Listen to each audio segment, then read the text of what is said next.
basically the same information, but in a little bit of different order. Let me back up a little bit. So one of the things we tell ninth graders is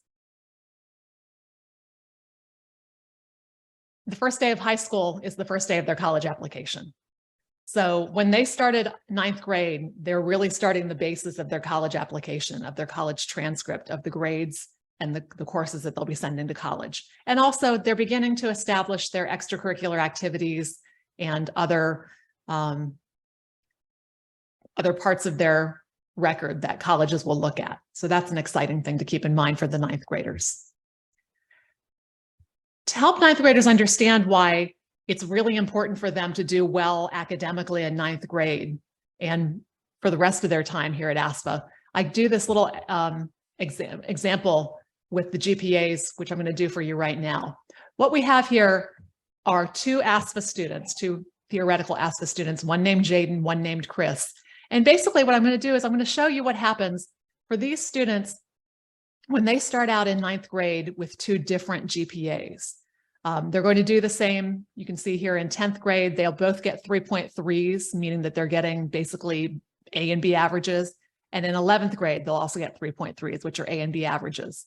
But in ninth grade, they're going to start out with a different GPA, and you'll see what happens with those students. So for Jaeden, Jaeden starts out in a pretty strong position. Jaeden starts out with a 3.5, which is a high B, low A average, lots of A's and B's. At ASFA, our GPAs are calculated on a 4.0 scale.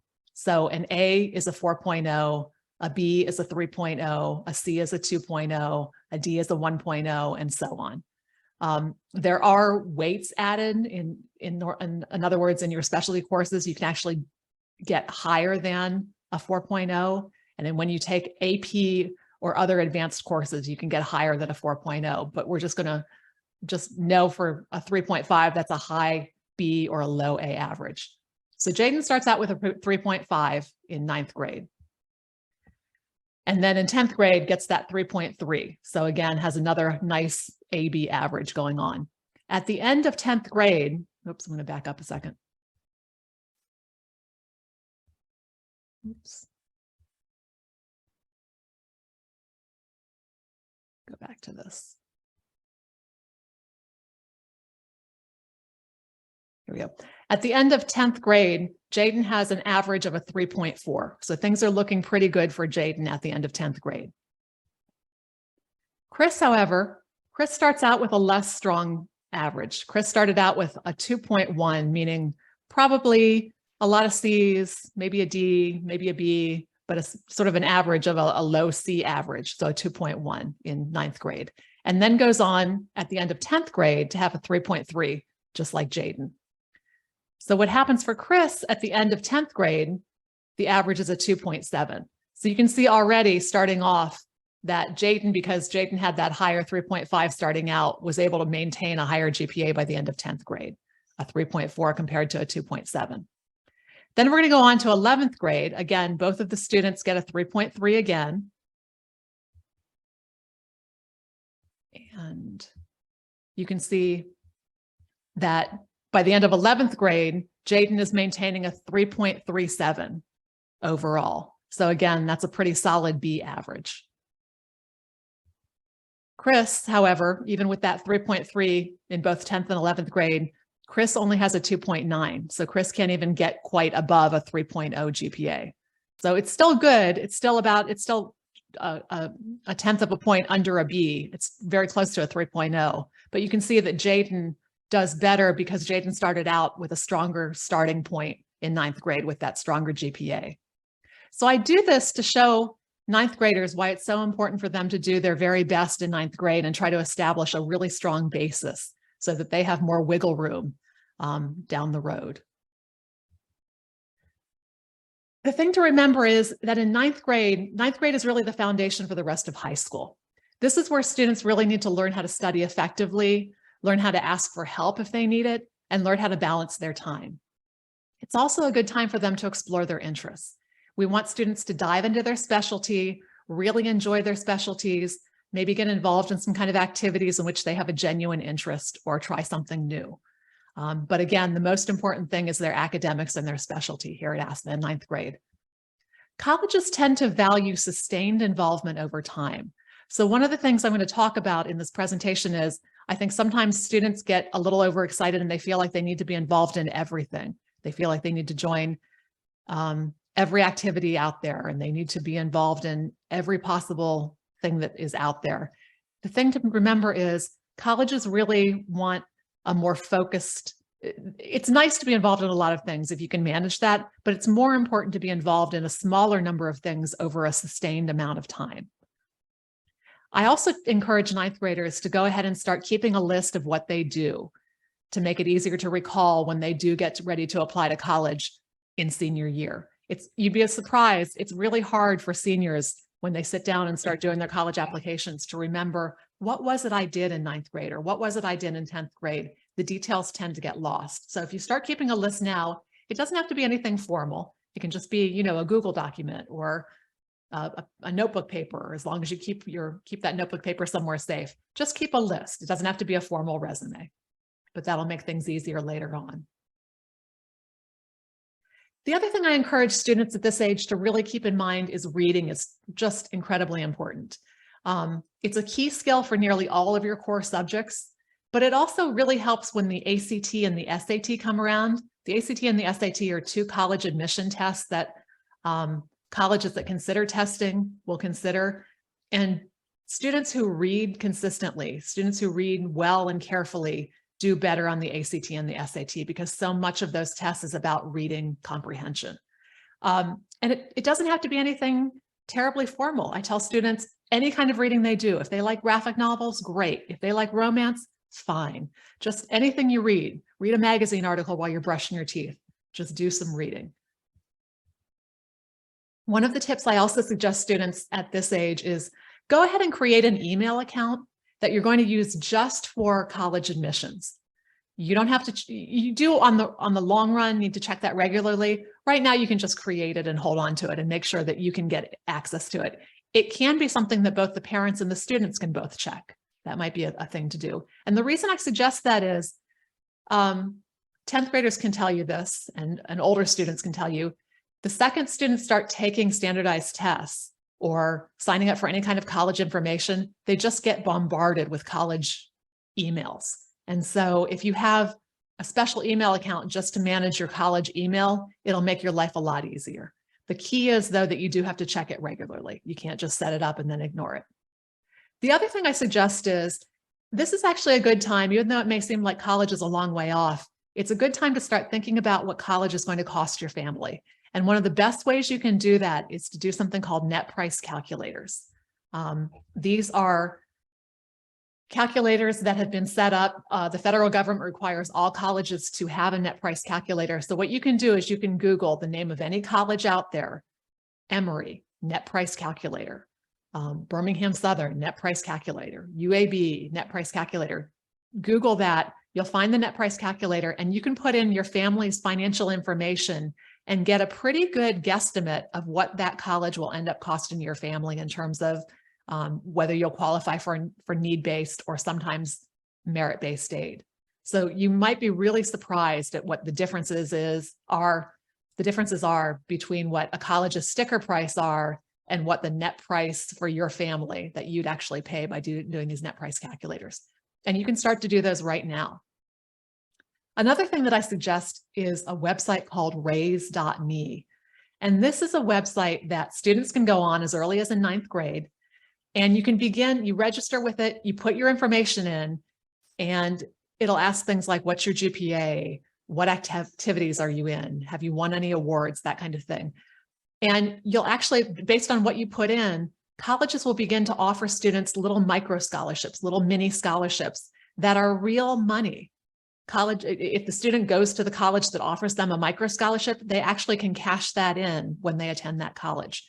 The great thing about it is students begin to see the connection between getting good grades, getting involved in activities, winning awards, anything positive like that. They begin to see, oh, if I get involved in this activity, I get a micro scholarship. Oh, if my GPA goes up, I get another micro scholarship. So they start to see the connection between what they do in high school and what colleges want. So it's a really wonderful way to get students kind of to buy into and see the reality of the college admissions process early on.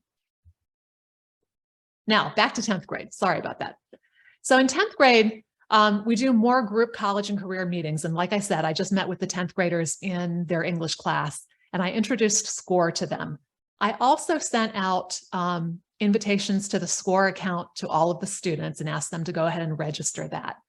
Please encourage your student, if they haven't done so yet, to go ahead and register their SCORE account, because if they do that, their English teacher, Ms. Simmons, is actually going to give them bonus points on an activity in English, so they can actually earn real live bonus points that will help them in their English grade. So we really want students to take advantage of that. And I want them to get involved and use SCORE and start getting used to it. I've also sent an invitation to all of you 10th grade parents, so you can get your own SCORE account and you can log in and start to see what SCORE is. SCORE, again, is this program that we use at ASFA for students to research colleges. They can look into colleges. They can begin to follow college on social media. They can, and you can, along with them, research college costs. And it's a pretty powerful tool. When they are actually seniors in high school, they will apply to college and they'll use SCORE to request transcripts and other documents. So they'll use it as an actual tool when they're applying to college as seniors. Right now, we just want them to use it to explore colleges. The other thing they can do on SCORE is complete the career assessment that's there. I told students the disappointment here is SCORE has a really good career assessment called U-Science. The problem is SCORE is about to discontinue that. They're only going to have that available through June.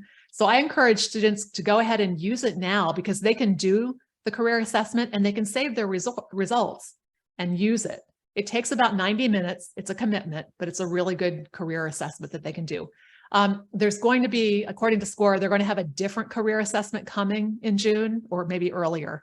I have not seen that yet, so I don't know how good it is, but I encourage students to do the career assessment there. It may be that you have a student who, because we're at a specialty school, maybe your student already knows they want to be a theater major. They know that they want to be a dancer. They know that they want to be a scientist. I don't know. But a lot of kids aren't quite sure at this point. And if they're not sure, that career assessment can give them some direction.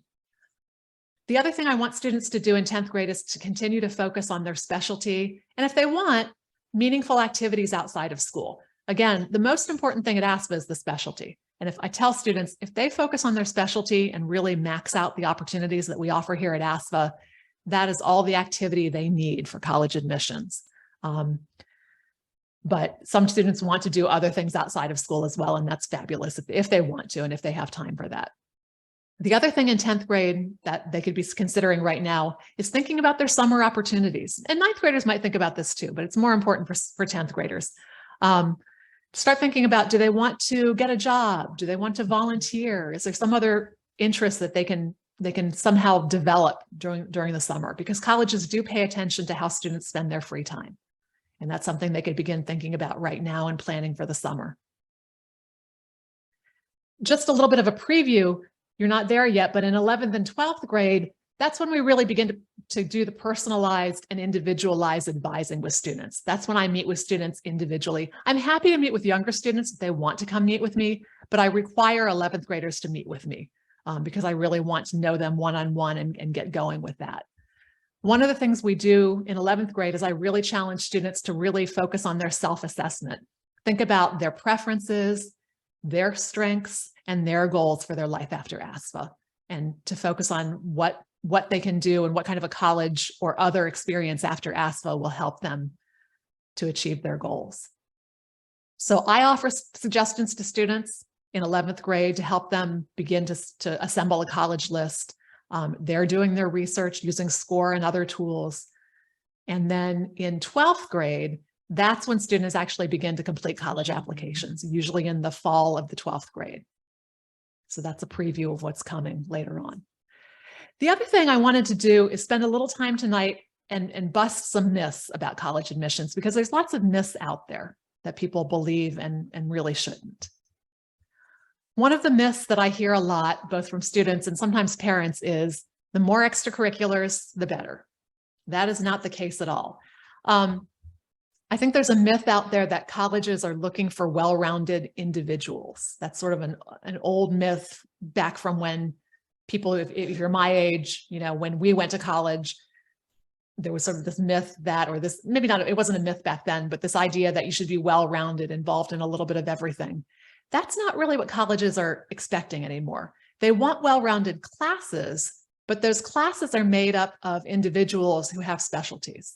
So not necessarily well-rounded individuals, but pointy individuals, students who are very excited about and involved in, maybe capable in a particular area. So it's great to be pointy. And we have a lot of pointy students at ASFA, students who are really interested in their specialty or in a particular sub area. And that's great. That's really more what colleges want than a well-rounded student. So don't feel like, I don't want students to feel like they have to join every activity that's offered. ASFA actually, as you may know, doesn't offer very many extracurricular activities, and that's by design. We want our students to focus on their specialties, not a ton of clubs and other things like that. And that's why we don't have very many of them. The only activities we have at ASFA for the most part are those that are related to the specialties. Whatever activities a student does, I want those to reflect the student's authentic interest, not feel like they need to check off a checklist of what they perceive a college is looking for. When students get into that, it really is a problem. They end up feeling like they have to kind of get strung out and do too many things, and they often tend to spread themselves too thin. It's more important for them to focus on what they're authentically interested in. The other thing to keep in mind is not all colleges are even interested in activities. That may be a surprise, but some colleges, in terms of for admissions only, especially, they may be seriously only looking at the students, the courses that the student has taken, the student's GPA, and their test scores, and they may not even look for activities at all. Now, some colleges do, but not all colleges look for activities. So that's just something to keep in mind.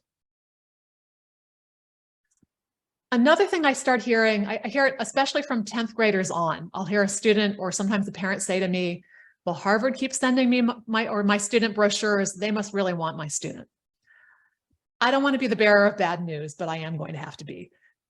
The way that colleges get a hold of your students and the way that colleges send out that mail to students is they're actually purchasing the names of students from the College Board, which are the people who do the SAT, or from ACT.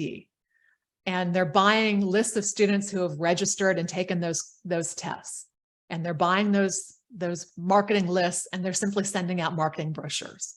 So one of the things that colleges want to do is they want to seem more selective, or actually become more selective. And one of the ways they do that is by driving up the number of applications so that they appear more selective, and then actually not necessarily admitting those students that they're getting interested in their schools. So in other words, colleges are sending out all of these marketing brochures, hoping to get kids excited about them and wanting to apply to them, only to turn around and reject them so that the college can then become more selective.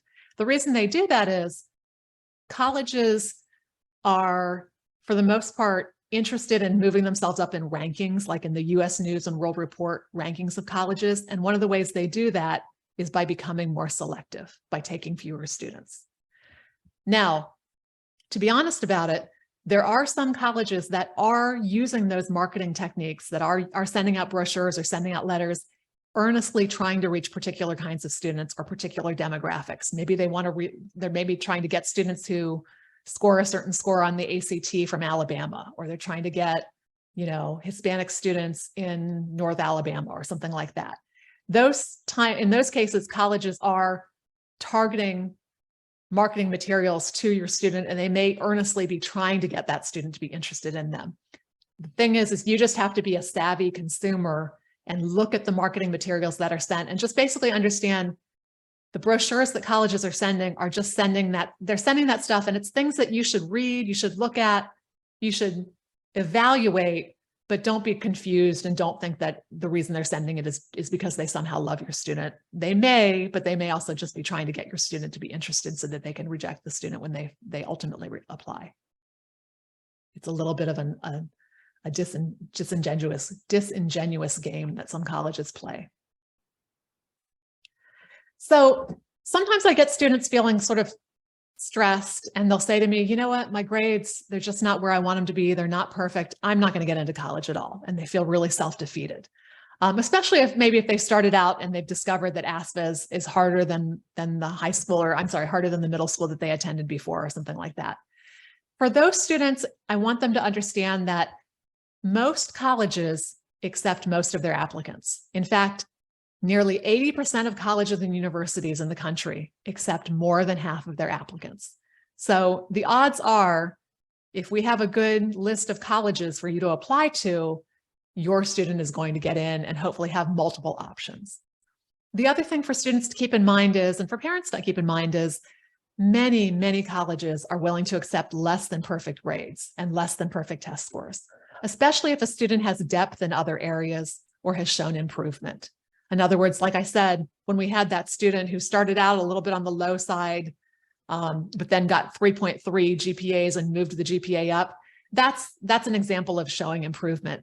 That is something that many colleges are willing to accept and are willing to work with. So I don't want students to feel like if they don't have a perfect 4.0 or they don't have a perfect GPA or perfect test scores, they're still going to have options. On the other hand, occasionally I'll have a student who's a really talented test taker, and they'll say to me, you know what, my ACT or my SAT score is more important than my grades. I'm going to just max out my ACT and I'm going to get into college that way. I'm going to have tons of opportunities because I get a 35 or a 36 on the ACT. I want students to understand that while like ACT or SAT testing can be important, and it can be one of the top 3 factors for colleges that are looking at, that are selective when they're looking at students, most colleges indicate that grades and the strength of curriculum are actually the most important elements of the application. In other words, most colleges out there care more about the students' grades that they make in school and about the difficulty of courses that they take, the strength of curriculum, rather than the ACT or the SAT score. That's usually more important to colleges.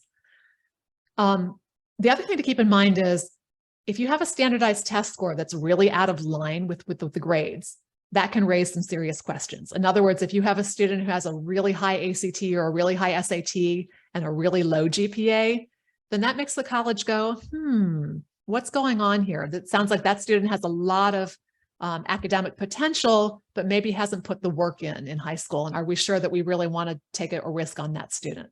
So that can raise questions as well. The other thing to keep in mind is, and you may know this already, many colleges currently do not require, or they're de-emphasizing testing.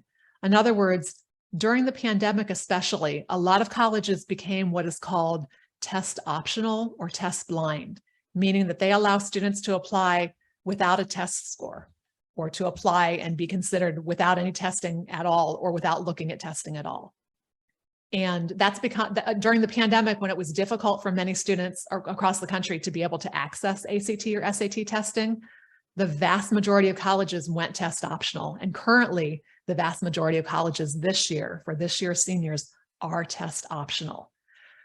What we don't know is what's going to happen for your students.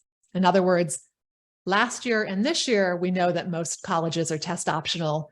Right now, what I'm waiting to hear and what we're waiting to hear is what's going to happen with next year's seniors. Are the colleges going to remain test optional, or will they, a few colleges are beginning to say, like Brown University has said, no, you know what, we're going to go back to testing.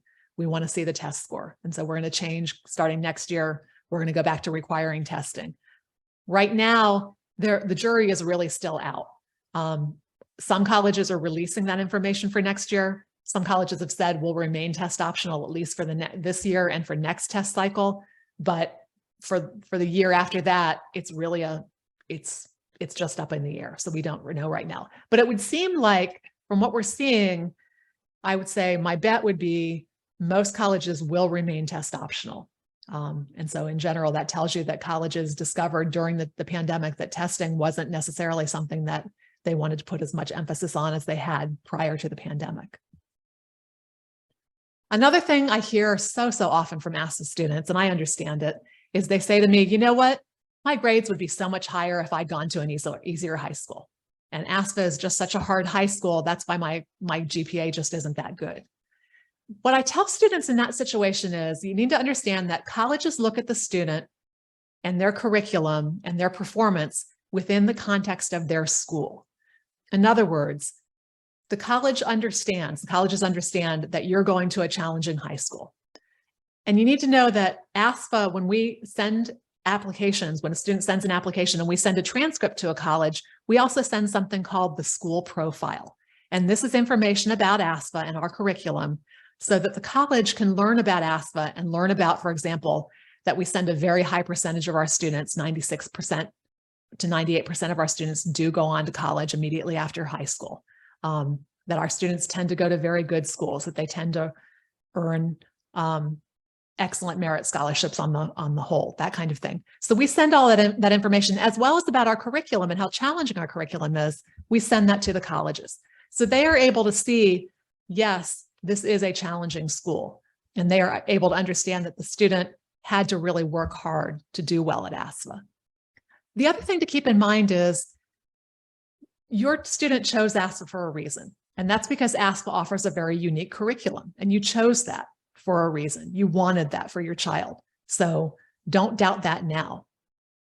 Also understand that in the long run, going to a high school that has a challenging curriculum that is difficult better prepare students for success in college. Because your student went to a challenging college prep high school like ASFA, they're going to do better in college than students who went to weaker high schools on the whole. So it's going to really help your student in the long run, even if their GPA might be a little bit less than what it might have been had they gone to the high school down the street. Sometimes I hear students feeling like they don't really know where to get started with their college admissions process because they feel like they need to know what they want to do. And they say, you know, I must know what I want to do in order to choose a college. To those students, I say, hey, if you know what you want to do, that's fabulous. Students who know at age 17 that they want to be a surgeon and they follow that through, that is fabulous. My hat is off to those students. And that does happen. But the majority of students actually change their minds. And the majority of students change their minds frequently. So all of us have to be prepared for that. And we need to normalize that for our students. The thing is, I tell students, those of you who have been to college know this, but students don't know. So we tell them, most colleges actually allow students to declare a major by the end of their second year. And they allow them to change their majors up until that point, sometimes even later. So colleges understand that students change their minds and it's built into the process. And in fact, part of the college process is actually this process of discovery, figuring out what they want to do and focusing on it. And what I tell students is, as you can probably think to yourself, you know, are you doing the thing that you thought you wanted to do when you were age 18 or 21? Most of us can probably say no. Most people change their minds. Most people change directions, often multiple times. So we need to normalize that for our students and let them know it's okay if they don't know exactly what they want to do. And they can still explore colleges, apply to college, be successful in college, even if they're not positive or even if they change their minds during the process. The other thing that I really want to warn students against is if I don't get into X college, whatever college that is, my dream college, my life will be over. We really, really want students to not get too obsessed with a particular college or a particular subgroup of colleges, but instead to keep their options open. What happens is sometimes students will, because of the pressure of college admissions and because there's so much emphasis on selectivity, students get really sort of caught up in going to a dream school, whatever that dream school is. I want students to understand that there are so many research studies out there that have shown that the selectivity of a college has minimal to no effect on the graduate's success or their ultimate happiness coming out of colleges. So in other words, how selective a college is does not determine a student's success or their happiness.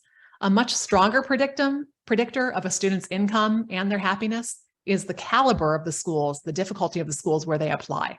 So long story short, students' motivation and ambition have a much stronger effect on their success in the long run than the average ability of their classmates, okay? In other words, to put it in layman's terms, what a student does at college, what kind of a student they are, how hard they work, what they're willing to do, has a much more important effect on their success, their earnings, their ultimate happiness than where they go to college.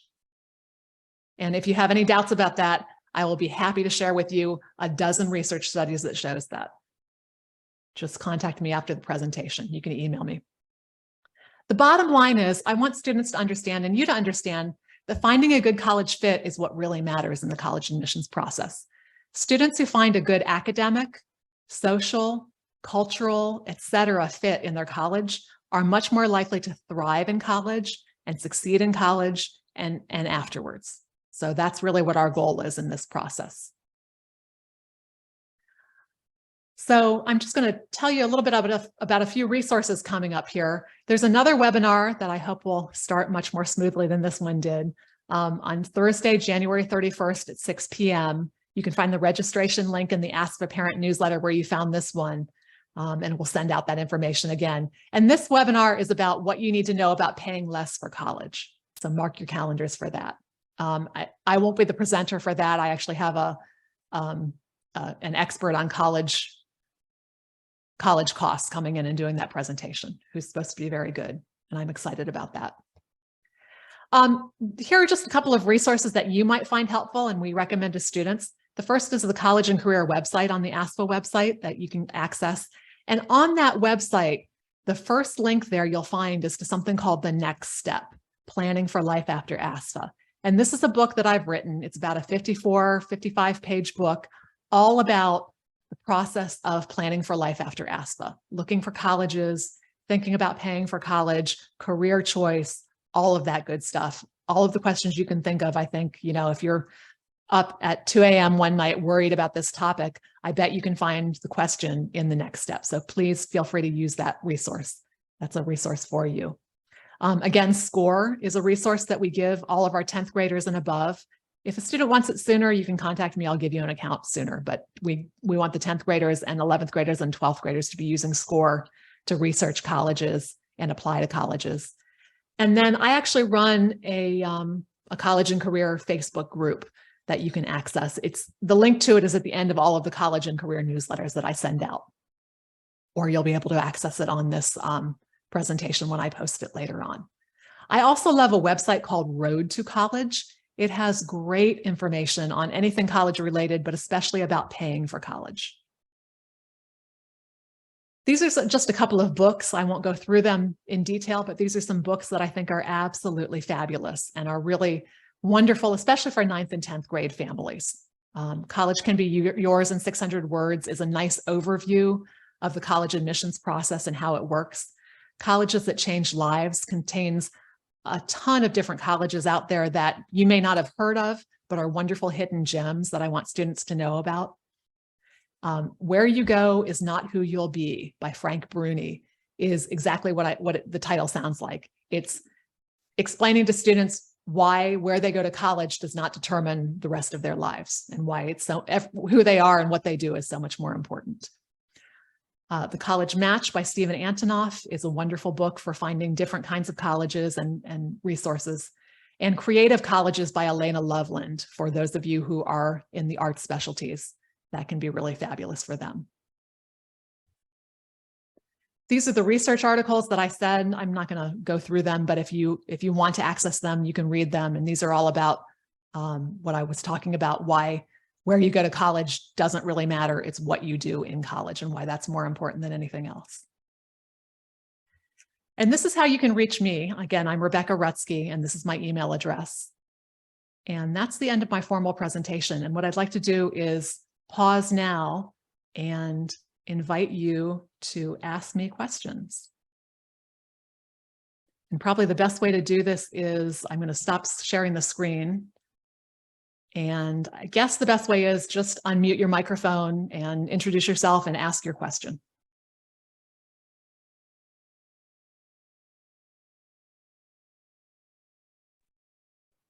Hi, I've got a quick question. Great, thank you.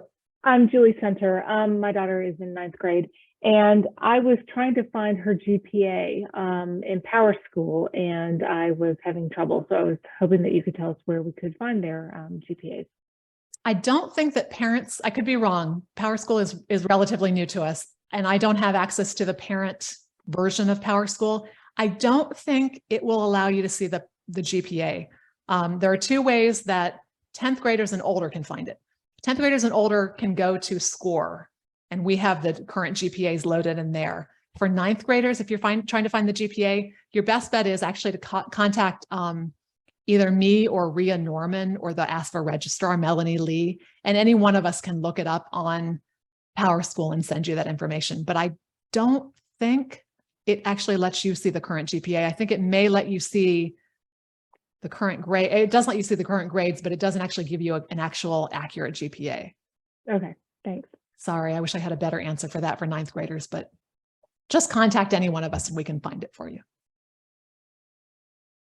Also realize for 9th graders, that GPA right now is only going to reflect the first semester because that's all the grades they have so far is that first semester. The GPA for high school is just that first semester so far. So it's just a snapshot.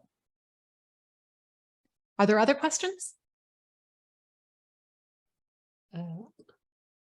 I'm Lian. I want to ask what summer opportunities are there for 10th grade? Any suggestions or any examples? Oh, sure. 10th grade opportunities. Well, it depends on the student. And that's one of those things where this would be better rather than me trying to go through all of the opportunities that are out there. I would suggest that you might contact me individually and we can talk about it. You also might talk to their specialty chair because specialty chairs can tell you what different students who are older in that specialty have done. And give you some ideas. But I'm happy to meet with anybody who wants to. The other thing is, this is where if you go to the book that I was talking about, and the name is blanking on me, but Planning for Life After the Next Step, Planning for Life After ASFA. I actually have a section in there all about summer opportunities with links to websites that will help you look up different summer opportunities. So that might be the best. That would be the place where I would direct you first. Yeah, I will check that. So do you know how about the dual enrollment? I'm sorry, again? The dual enrollment for enrollment? ASFA students? Yeah, dual enrollment is possible. So what dual enrollment means is that's where students take classes that, if it's true dual enrollment, the student is taking a class and it's both for college credit and for high school credit. So some of our students will do that. At ASFA, we only allow students to do dual enrollment if the student has exceeded our curriculum. So in other words, if a student is, let's say, they're really great at math and they get through math so quickly that they exceed our highest level math classes, that there aren't any math classes available for that student to take, they could do a dual enrollment class at, for example, UAB or some other college where they're taking the class at the college, but they're also getting ASFA credit for it. So we only allow that. We only allow dual enrollment if the student exceeds the curriculum that we already offer. The student gets through the courses that we offer in a particular area. So do they have to wait until they finish all the courses offered at ASFA or wait until 11th or 12th grade to go? Well, if they're trying to do dual enrollment, yes. If they're trying to do dual enrollment at ASFA, where they get ASFA credit and they get college credit from the college at the same time, then they actually have to wait until they finish all of the courses in a particular discipline, all of the math courses or all of the English courses or something like that. There's another kind of dual enrollment out there that is allowed, but it's not truly dual enrollment. Colleges offer something called dual enrollment where like University of Alabama offers something called early college, or Auburn offers Auburn First, where they call it dual enrollment because they offer college classes that are available to high school students. They don't require you to get through all of the courses that your high school offers to be able to take those dual enrollment courses through like Auburn First or Alabama Early College. However, you wouldn't actually get ASFA credit for those courses. You would get college credit, but ASFA would not give you credit because you wouldn't have exceeded our courses in that area first. Okay. But we do have students who take classes through Auburn First or University of Alabama Early College or other places, and they do that on their own, and they can do that on their own and earn college credit, but not ASFA credit, if that makes sense. Okay. And if you have questions about dual enrollment, what I would suggest that you do is the smartest thing is start with your specialty chair and also talk to Melanie Lee, who is our ASFA registrar, or Dr. Brad Hill, who's our director of curriculum, and they can talk more about dual enrollment opportunities. Okay. Yeah. Early college. Yeah. Thank you very much. Yeah. Sure. Other questions? I know I covered a lot of information really fast. Sometimes my Yankee roots show and I start talking very quickly.